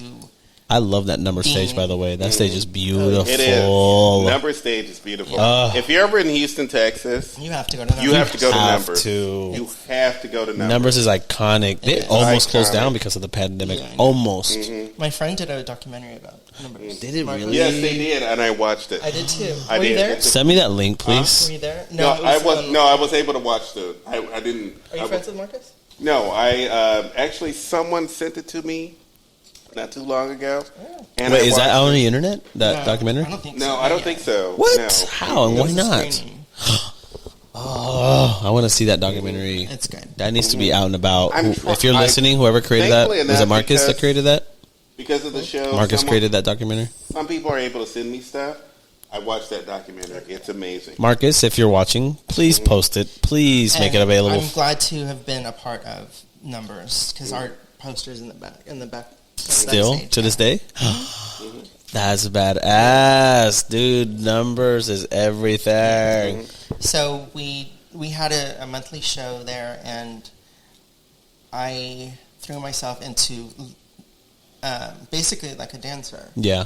Learning how steps, and what I learned is that I don't. You got more technical with it. Yeah, I do better when it's like bum bum bum instead of 5, 6, and 1, 2, 3, or 2, 3. The count. No, I can't do that. 5, 6, 7, 8. Yeah. 1, 2, 3, 4. Were you surprised that you were such a good dancer, or no? Because I knew how to dance already. But when you're working with a choreographer, and I have worked with a choreographer for a little bit, and I was shocked at the fact that I could do certain things that I did not think that I could do. Yeah, and Tania would totally cheer me on. She's like, yeah, and there were some moves that I'm like, I can't get it, I can't. And she's like, no, you can, just do it. And some cases, we would have to adjust something. But I remember there was this one time that we did choreography in chairs, dancing in chairs. That's not easy. That is not easy. Not at all. Because you have to use your core to yes. and lift and stuff. And I remember I was struggling with one part so much that I literally started crying right before I went on. We were on stage and the curtains were closed, and I started crying. I was like, and sure enough, I missed the step that I was gonna do, but I played it off, and everyone was like, yes. That was it. I ended up just kicking my leg up, and then I did a different move. Yeah. And then I learned. I learned how to. Impromptu, impromptu. Just kind of came up with something else. Yeah. Yes, those are instincts, by the way. When you're able to, when you're able to do that and you forget, or you just fuck it, I'm gonna do something else. Yeah, and it still comes through. Those are your instincts kicking in. That's your showmanship. That's So that was That was, and I felt very proud of that afterwards. Well, you know what? You are one of the most well-rounded artists I've ever met. I mean, you're not only are you doing music, you're doing dance. You know, I keep looking at this portrait that is sitting here in this incredible house full of art, and I need to know where the inspiration for that came from, because you know what? By the way, I do have a story about that. Julio will have a picture of it. How about this? Do you guys want to walk around and you point to each one of your art pieces and talk about it? Will you feel comfortable with that? In a minute. Okay. Yeah. But as far as that piece, let's talk about it in general. Where did the idea of doing? So describe the piece and how that came about. So it's Marie Antoinette inspired. Okay. Tony actually came up with. What he would do very often is he is so creative, sketching out several pieces. Brought me all these clothes, all these outfits, and I was like, nice. He's like, these are for you. I had to pay him, but I was like, he sewed them. He made them himself. Yeah, he made them. Wow. He went and saw Marie Antoinette in the theater. Okay. And later that night, he went and sketched it and made that for me. And he made 2 versions. So that was Marie Antoinette inspired. So I had spray painted my hair white, and the neck piece around the like the choker. Yeah. In bad taste, he's like, that's her blood, like when she got decapitated. Yes. Oh my. So. Is this something you could find on your Instagram page, or? Yeah. But it's an incredible piece of art. So thank you very much. There's a little bit more to that. Yeah, go ahead. So several years later, I wanted to use this look, the outfit, for, like I said, I like to give a voice to my characters. Yes. So Kyla we had gone to a party, and Kyla had done this look on my face, makeup, and it was a bow with kind of like a corset on my face. So like if I untied it, like as if my face would unravel. An actual corset on your face? It was a bow. Or just drew it in? Yeah, it was a bow and like the... Yes. So whoa. I thought, okay, I want to use that look and mix it with this to create a song called Beaux, B-E-A-U-X, like a bow, like a... Yes. This is, and I say, I'll be your beau.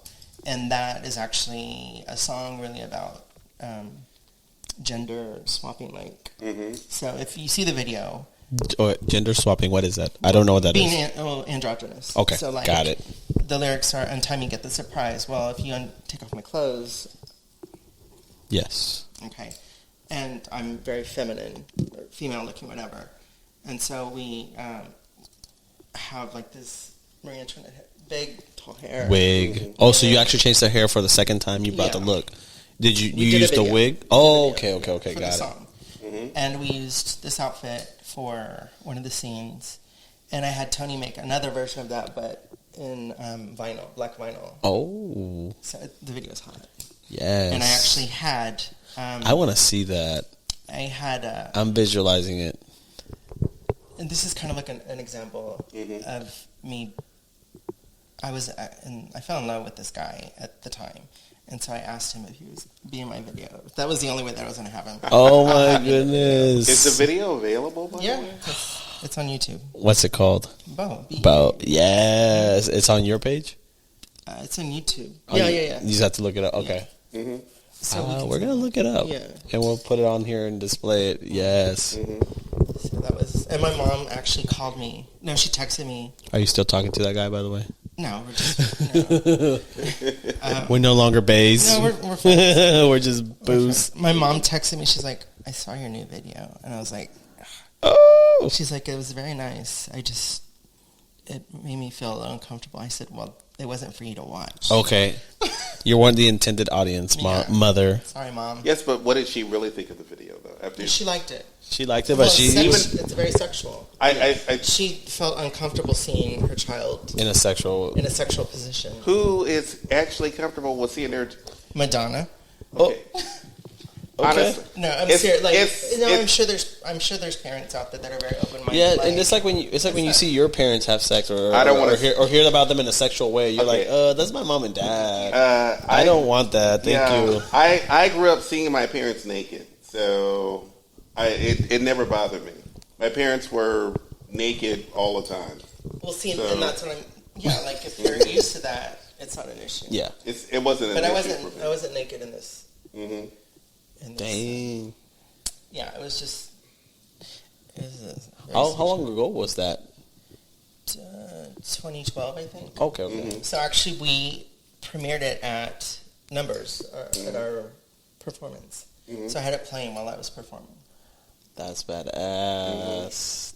Dang. Yeah. And I sometimes will print. There's this one song that I did for Empty Flowers. It was geisha looking. It was my art. Yeah. I had printed it on, I think, like 10 feet. It was probably like as big as that black. Okay. And the black what? The black painting on the wall. Because all you said is that picture. Sorry. That black. And I'm like, that black painting. Girl, please, we live in this society. Sure, you don't be too sensitive. Respect your pictures of color. Respect your pictures of color. So, do you still perform numbers nowadays, or is that a thing that I will? Because I saw them like 2 years ago, and she asked when I was going to be. One of the people asked when I was going to be back. Yeah. So I will. What is it? So how does that work? What does it take to get booked or get permission to perform at Numbers? How do you go about getting that? Oh, I talk to my contacts. Yes. Like, I'm ready to perform. And I go, well, so I'm assuming you know the management, you know the general manager. Yeah. Do they have like a creative person, like the director of something, like stage director? It's kind of like, well, let's see a booking person. What show that you can put you in. Usually, when you approach them, do you have to show them what you're doing, or do you have to, or you could just say, "Hey, I'm going to go on your stage and I'm going to do this," and you just got to believe it? No, if you mean if I'm going to a new place? Numbers. No, I've already performed there. Correct, but I'm asking before? If you've never have, what does it take? Oh. What is the process to perform at Numbers? Who do you speak with? Do you speak to? You'd probably have to talk to manager. Yeah, I mean, you would. We got involved in that from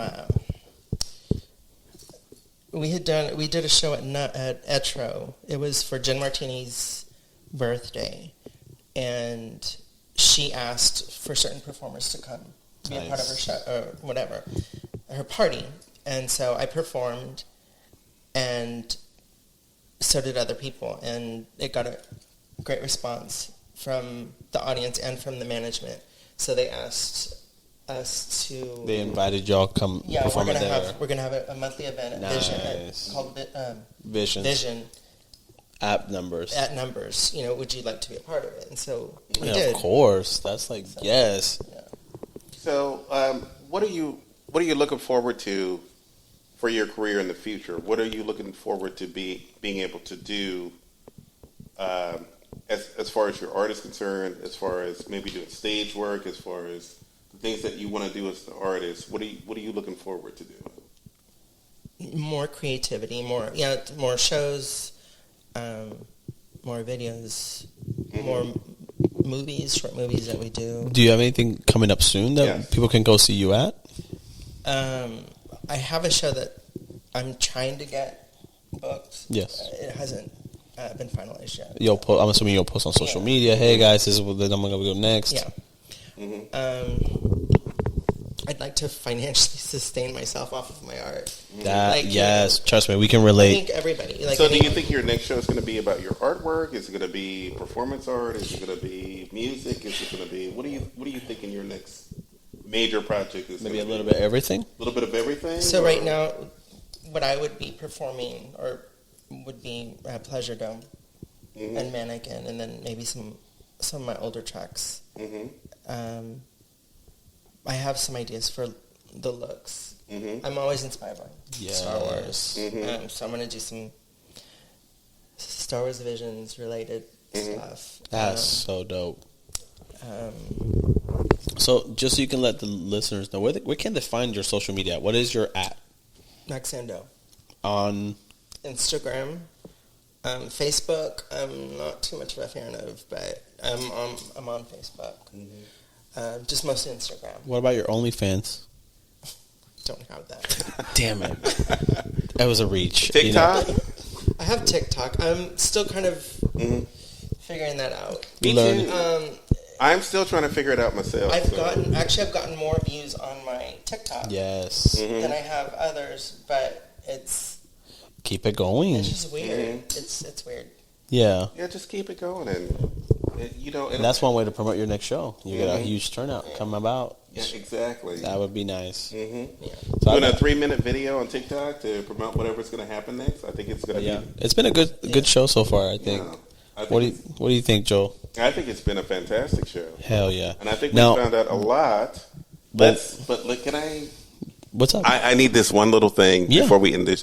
Well, I mean, we're going to do a little bit of a tour. Yeah, that's what we're going to do. We're going to do a little bit of a tour, but I need to get into this because Max and I talked about this because we are huge nerds.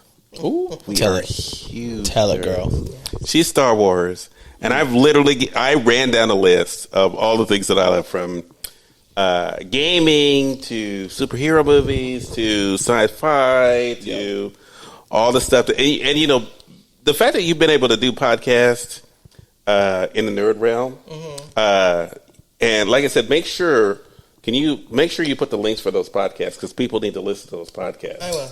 Because I want to listen to it, especially the Star Wars podcast. Hopefully, y'all can listen to our podcast as well. We can do like a little exchange. I would hope. I would hope we could do some kind of exchange where we could do that. But we talked now, you guys, before you made fun of me about the Disney Channel and my lack of funds and able to do it. So, Tell me what's going on in your nerd world. What's the thing that you want to recommend? What are you watching? What's the thing that you want to tell people they need to read, watch, listen to? Really, the latest Star Wars. If you haven't seen Mandalorian, you're missing out. You're missing out. Y'all need to see Mandalorian. Get with the program. Everyone knows who Baby Yoda is. I know everybody is all about that Gina Carino thing with all her stuff on Twitter and whatever. I don't really care. The rest of the story is fantastic. Yeah, it's a really good. It's a really good show. So there's that. Star Wars Visions. I'm a huge. I didn't think I was going to be as excited about it.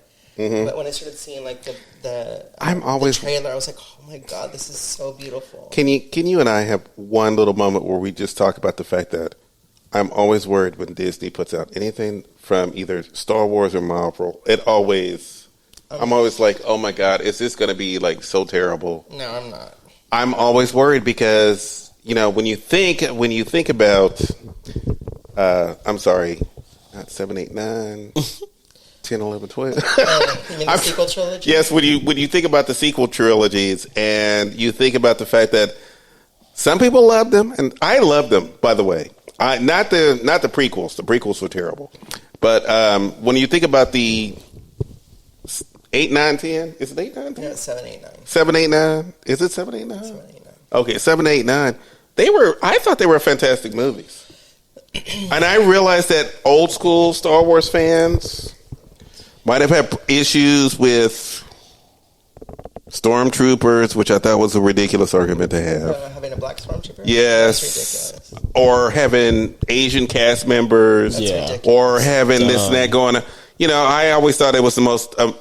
it's like, wait a minute. They're in another universe. They're in another universe, and they're in the future. Do you think they got over the race equality thing? How is it that their universe doesn't care about shit, but we do? Honestly, people are fucking stupid. You people bitching about that stuff. It was even the same thing during Star Trek, and I'm like, I love Star Trek. You know what? I'm a Trek. I don't mean no harm. Check your heart. I don't mean no harm to the Star Wars person sitting in the room, but I'm really a Trekkie. That's fine. I love both. I respect it. I love both. You are you and I am me. I get it. I love both. And by the way, I do love... We are not the same. I love Discovery. I love Picard. And I love the animated one. Oh my God, the animated one is hilarious. Is it? It is hilarious. On Paramount. I haven't seen it. By the way, for those of you in the room, I can afford Paramount too. only barely. It's barely $9 a month. Barely. She's at There's the nothing scratch top of her budget. There's nothing on but RuPaul and Star Trek, and I'd rather watch the Star Trek. By the way, as much as I love RuPaul, I'd still rather watch the Star Trek stuff. Yeah. So, yes. So, Discovery. And that's on period. Yes. The one where the Lower Decks. Oh, my God. You need to watch Lower Decks. If you want to watch something fun, it is the funniest. That's the Star Trek one, right? That's the Star Trek, and it's animated. I saw a trailer for that. I wasn't sure. Yes. I didn't think I would be into it, and then I watched 2 episodes, and I went, I love this show. Is it? Aww. It is amazing. It is hilarious. And for anyone who's out there watching it from my nerd point of view, you need to watch it. Because it is hilarious. And I think we need to start taking a tour around the house. Yeah, we do. You and I can sit here and talk about nerd culture all night. Okay. So do we sign off on the podcast and then continue it on the video? I think we should sign off on the podcast. And then continue the video conversation. And then continue the video conversation. Yeah, let's do that. And then we're gonna now for those of you listening to the podcast, you can watch us on YouTube. Yes. To see like extra footage and all this other stuff. Right. By the way, we're not making you pay for it right now, but we will eventually. It's free 99. It's free. It's free 99 right now. Later on, it's gonna be something. Period. But that's once we get where we need to get to. But for right now, we're just thank you. Thank you for being on the show. Thank you for being on the show. Us here at Mishu's house. At Michelle's house. Sorry, Michelle's house. And he has an amazing house, brother. He has an amazing art collection. Thank you for letting us have a conversation with you and letting us into your world a little bit. We appreciate that, honestly. I learned a lot. I did too. I did. So I'm appreciative of that. And like I said, the more that I sit in this house, and the when more you do that your I next realize. show, please let me know. We would love to show up to that. Yes, we really would. No bullshit. Real conversation. Send us tickets. Send us whatever. Damn. We're gonna be in the front row. No, we're gonna pay for the tickets. We're gonna support a local artist. Thank you. That part. Send us free tickets. Remember, I said that part. We'll do the free advertising. It's fine. Somebody's gonna get paid somewhere. I'll buy the tickets if that's what you're trying to get to. Okay, I could buy the tickets too. But if I had to do the advertising, one more time for the people at home, where can they reach you? Is on Instagram mainly. That's your preferred social media, and that's at Xandaux. And the spelling will be on your. Yes, I'll put the correct spelling and the correct links to it. Thank you. Thank you for being on the show. Oh, by the way, in the video, and we will probably do this in the video, make sure you mention you also do housewares. You do a couple other things, some arts and crafts stuff that you do.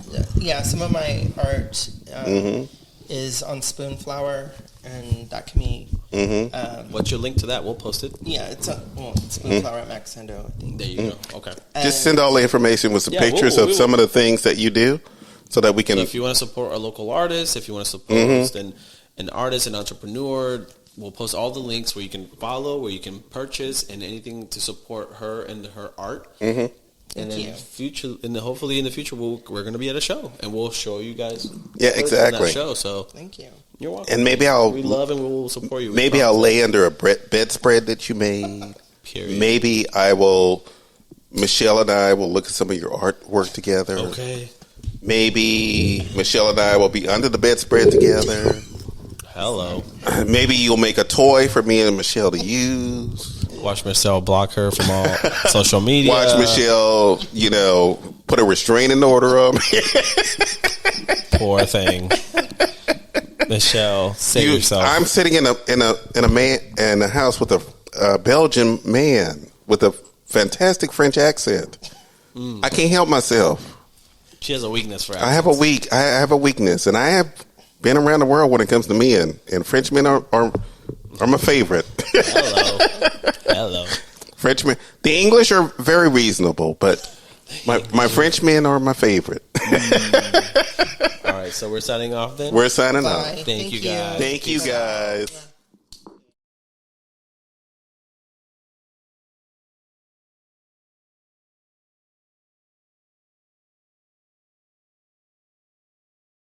This is one of my earlier pieces. We did. It's called Robo Doll. was the inspiration or the concept.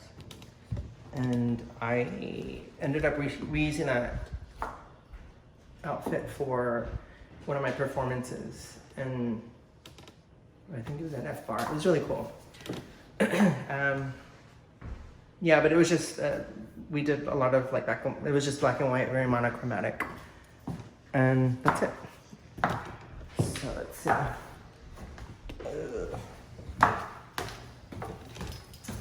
Now this one is from one of my flower prints, or my flower series. This is actually the biggest piece that I've actually produced, and Michelle's the one that owns it. And I still need to sign it. Oh, also too, this series is also used for some of my outfits, like t-shirts and like a dress, and I've used them for my masks and some of the home decor. This is just one of the pieces.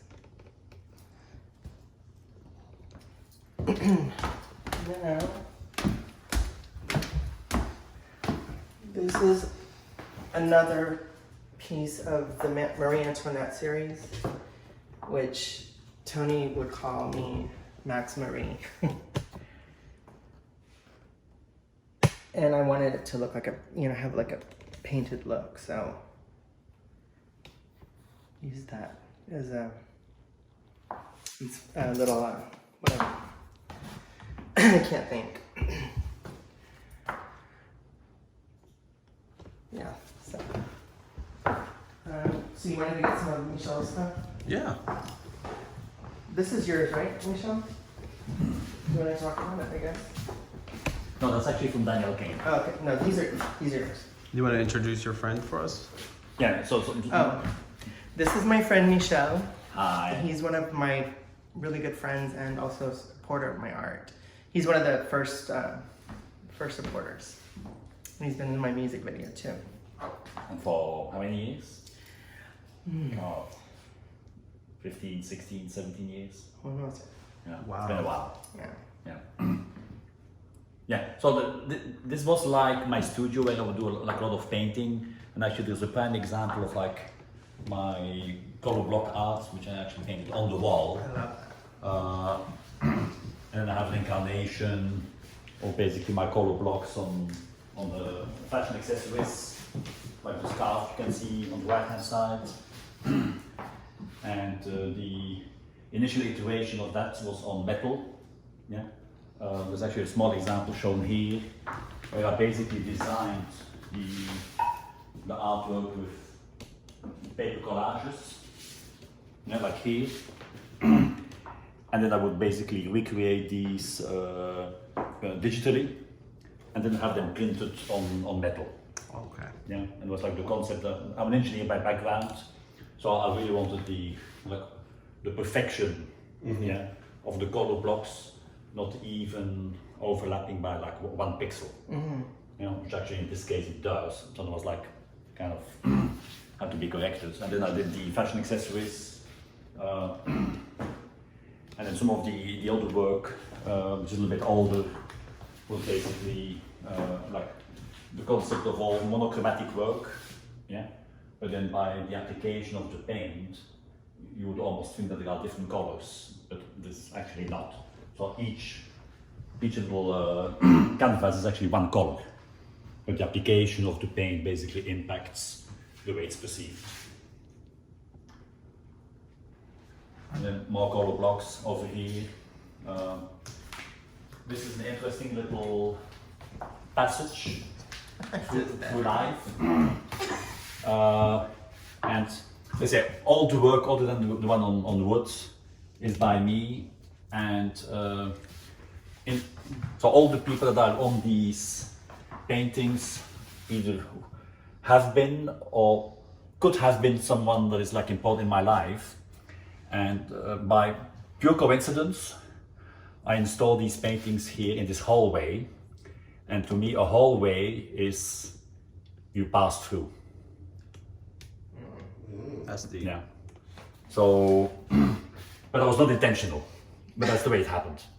Yeah, and it's a reflection that these people like basically were like a fleeting moment, no, to a lesser extent or a large extent of my life.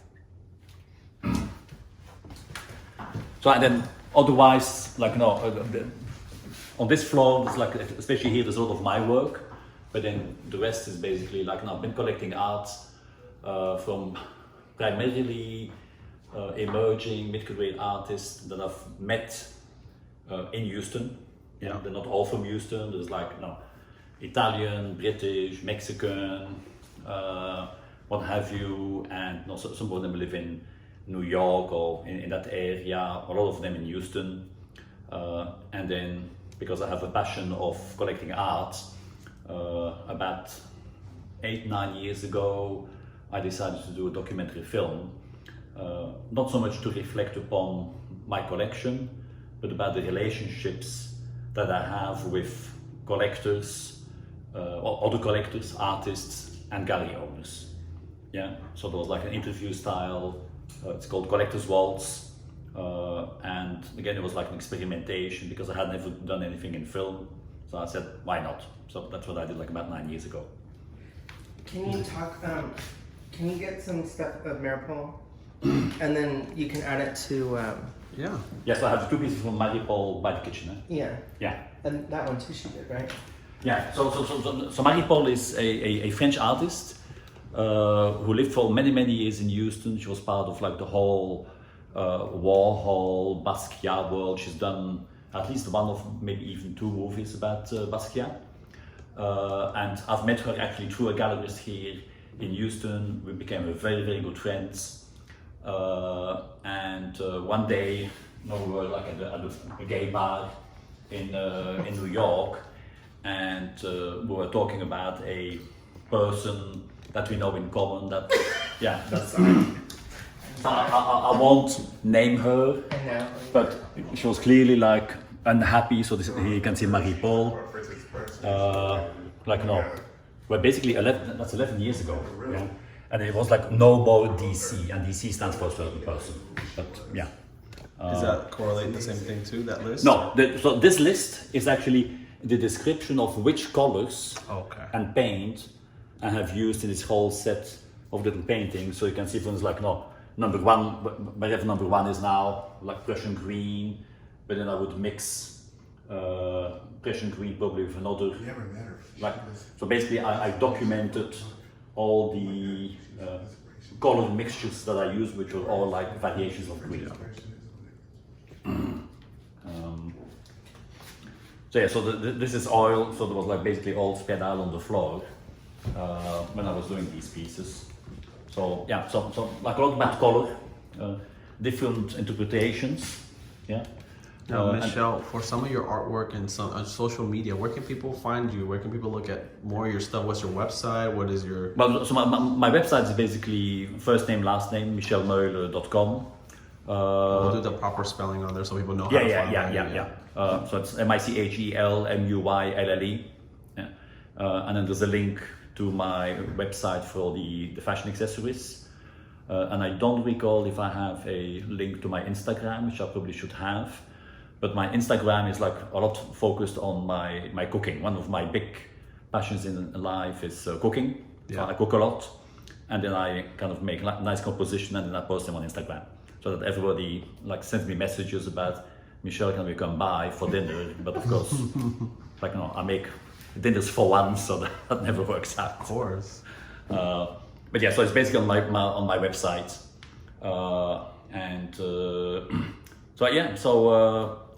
lately, not much time for art. I'm kind of experimenting now with maybe some new media, but again, that's going to be for the near future, hopefully.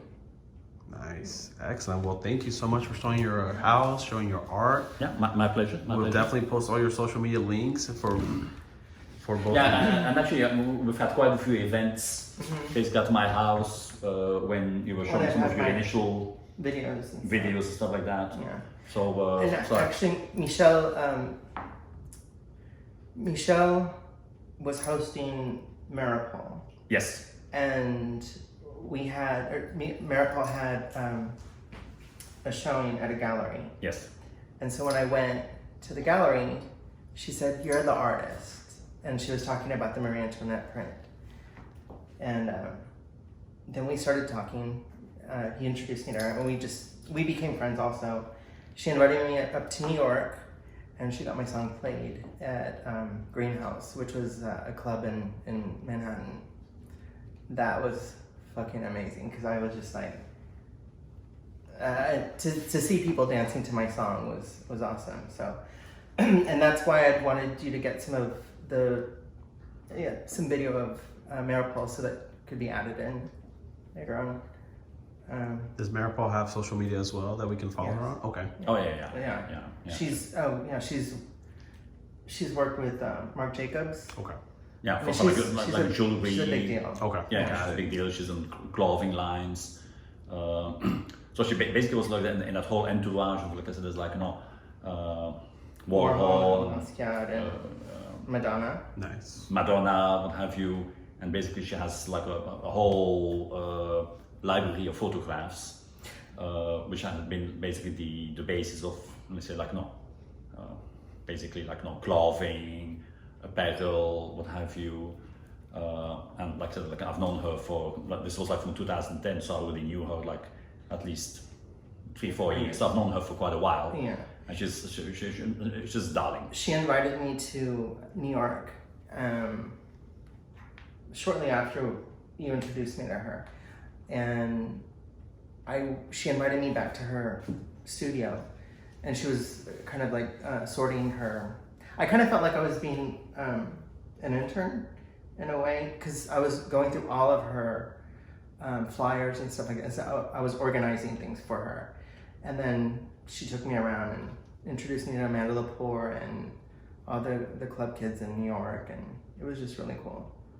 So, and still we follow each other on Instagram, and she's really cool. Yeah. And you guys need to learn about her. You already know about her, but you don't know who she is.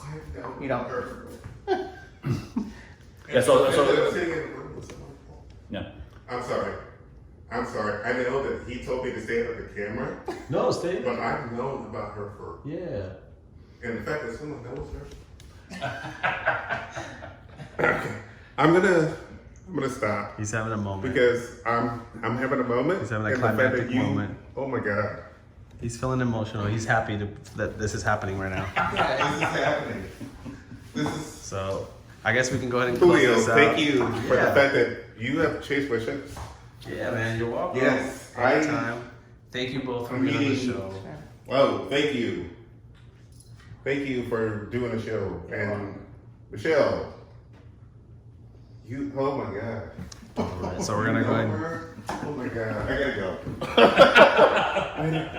Oh my God, you know the influence she has had. Oh my God, in the last 20